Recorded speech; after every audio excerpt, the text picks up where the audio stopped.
Hi, I'm Shaye Baker. We got Chris Zaldain on the line out there on Lake Oahe. That looks like you're fishing on the moon. Check this out, man.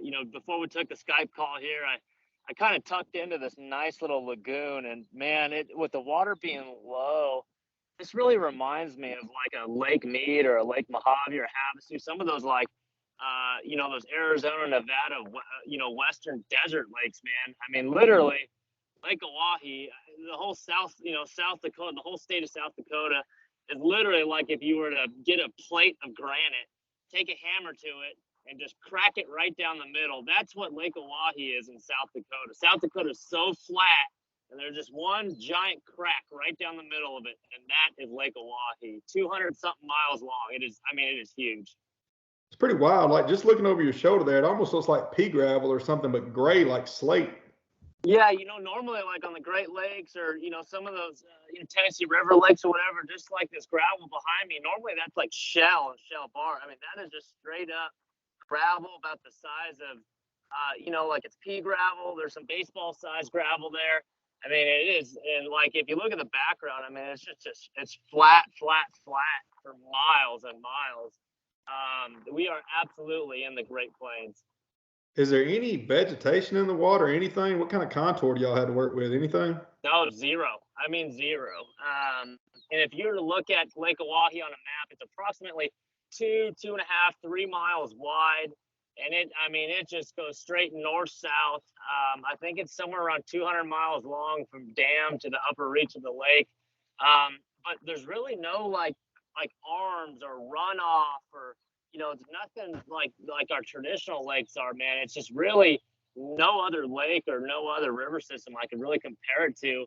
I encourage all the listeners and viewers just to go on Google Maps and just check it out. I mean, you can literally see this body of water from space. I mean, it's that big. So we just left, one of the greatest smallmouth fisheries in the country, Lake Ontario's St. Lawrence River. Is there any comparison here, or is it fishing similar? Is it different? Like how does it compare to that kind of fishing? Shaye, I sent you some photos of a nice fish I caught yesterday. And if you look at those fish, the smallmouth here, they're like old. And what I mean by that is they're really, really long. Instead of like a St. Lawrence River smallmouth like we were catching just 3 weeks ago, where you'll catch a 10, 12-year-old fish that's 5, 6 pounds, and they've got really small mouths up there on the St. Lawrence River, really small, like golf ball size mouths. And here, Lake Oahe, this is the Missouri River system. These fish remind me of Tennessee River smallmouth, or anywhere in Tennessee, or some of those Alabama lakes. Have those smallmouth that are really long. I mean, I'm talking 20 plus inch long fish, and they got really big mouths on them, like baseball sized mouths. And just a different class of smallmouth. They're like darker looking. They don't have those nice tiger stripes that we're used to on the St. Lawrence River. They're just kind of like a dull brown bronze color.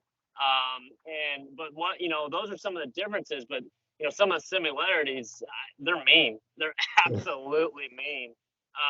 And one of the other biggest differences from last week's tournament or last tournament on the St. Lawrence River system, that was a goby tournament.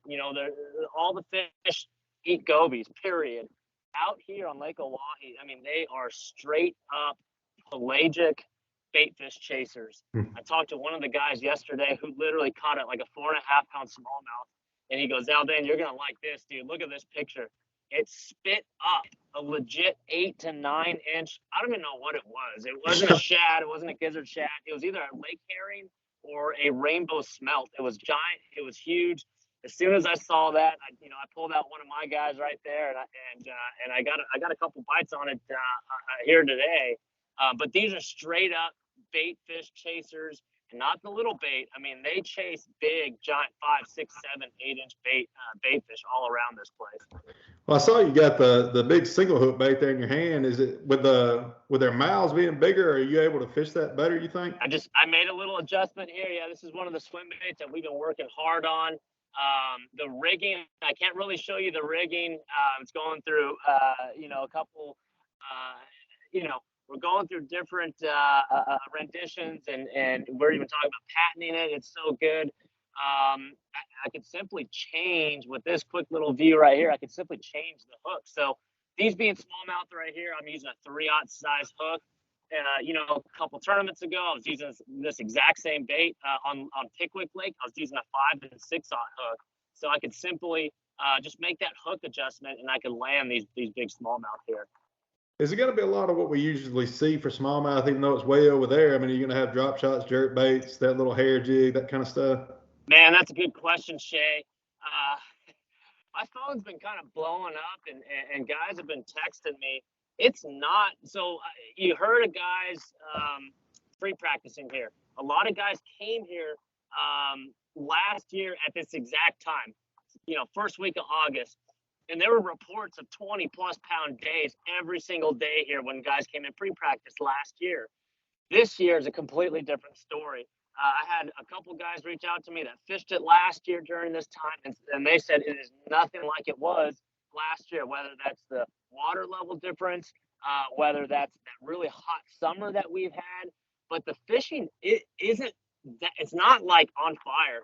I mean, absolutely not on fire. There are little stretches where you can run into wolf packs and bait chasers and stuff like that. But as far as live scope, live target, mega live, whatever you want to call it, forward facing sonar, it is very hard to just go down these high spots, ends of these points, island tops, drop offs, ledges. It's hard to go by those areas and really just kind of pan around, scan around, and find them like you would out there on the St. Lawrence River, Lake Erie. They're really stuck to the bottom, and they're very hard to see. It's not until you catch one that a school comes up and follows that fish, and that's when you really start to dial in the live. But it's really non-traditional smallmouth fishing, and you're going to see this week a lot of guys hero one day, zero the next. And what I mean by that is, man, these fish are so pelagic, man. I don't think I've ever been to smallmouth fishery in summer like this where I checked just a little bit ago. I checked an area where I had some really nice bites yesterday. Not a single bite there today. Yeah. So very, very pelagic, and they don't relate to the rocks like they do on the St. Lawrence River system. All they relate to are those bait fish. That's what I was going to ask, because I remember you and I spent some time on the boat. I don't remember if it was on Ontario, where it was, but there was. Yep. I'd never done much of that kind of fishing, and there was those little veins of rock, and the bass would just hang right. Those smallmouth would hang right on those. So you don't really have those veins here. It's just smooth. It's not really rock veins, but you have these long sloping points that drop off into the channel.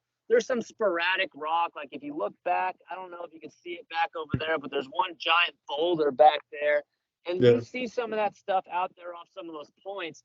But man, it is not like the Great Lakes where they stay on those boulders. I mean, it is different. You're going to hear guys talking about that on live all week long. If you're that big boulder about the size of half the size of a truck or so, every single time if you find that boulder on the St. Lawrence River system, Lake Ontario, Lake Erie, there's going to be a smallmouth on there simply because they call that home. There's gobies all around those rocks, but out here, there's so much dead water. If you find a rock like that, if there's no bait fish around that big giant boulder, there's absolutely zero smallmouth that live on it. So you hear about this place a lot, and the not only the size, there's a lot of 4-pounders on this place, but the numbers. There's absolute sheer numbers of 4-pounders that do not get pressured whatsoever. But there is a bunch of dead water out here. I mean, you can literally go miles and just nothing but carp, no life. Then all of a sudden you hit and it was like that the last time we were here where Mark Daniels Jr. won. It was just one stretch of the river where everything was happening. Everything was alive. Sounds too kind of like you mentioned wolf packs, kind of like fishing for wolf packing spots in largemouth on like Lake Lanier down in the bank. You can go through, you can go 2 hours without a bite and then catch 15 pounds.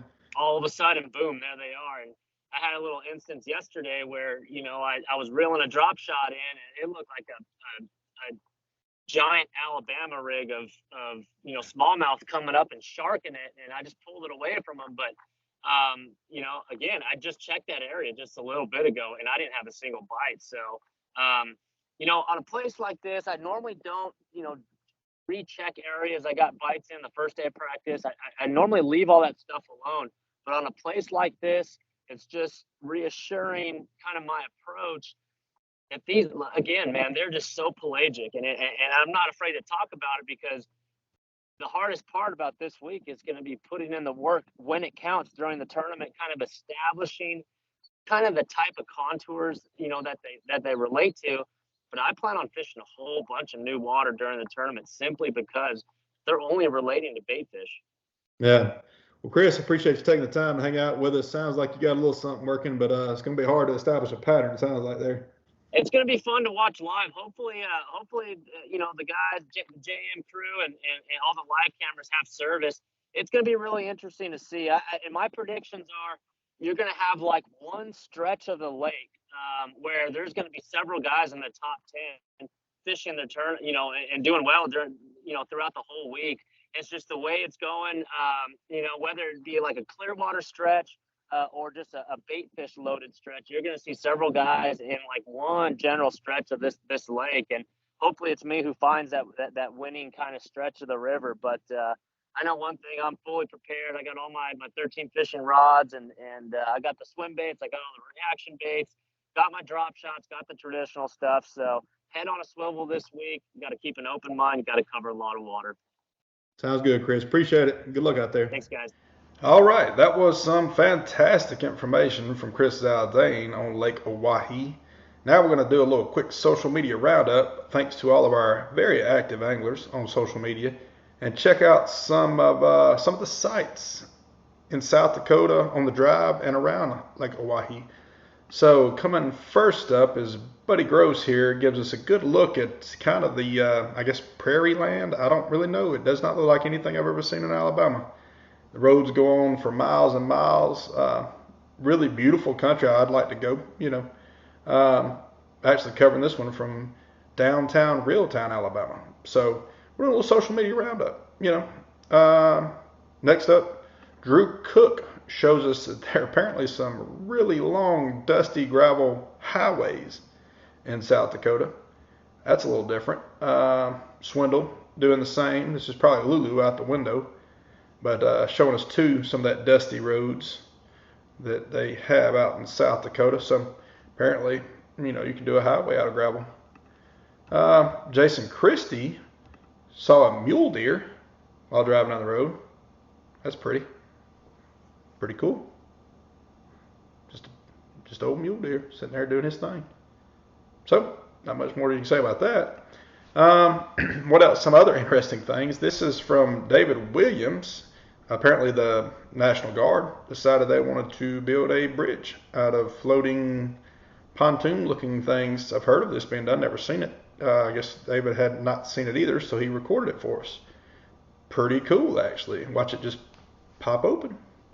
And now you got a floating deal there. They're going to slide over there and hook up to the rest of them and make them a little bridge. So that's cool.